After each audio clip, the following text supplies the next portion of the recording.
highs in the lower 50s.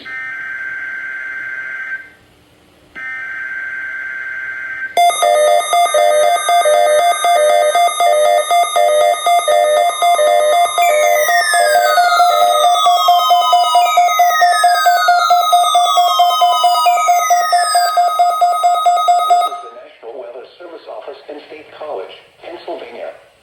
The tones you just heard were a test of the specific area message encoding and tone alert systems.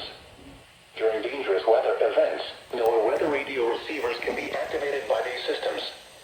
A message with information about a watch or warning would follow.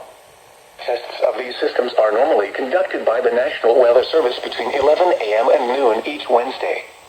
If there is a threat of severe weather, the test may be postponed until the next good weather day. Repeating, this was a test of the specific area message encoding and tone alert systems.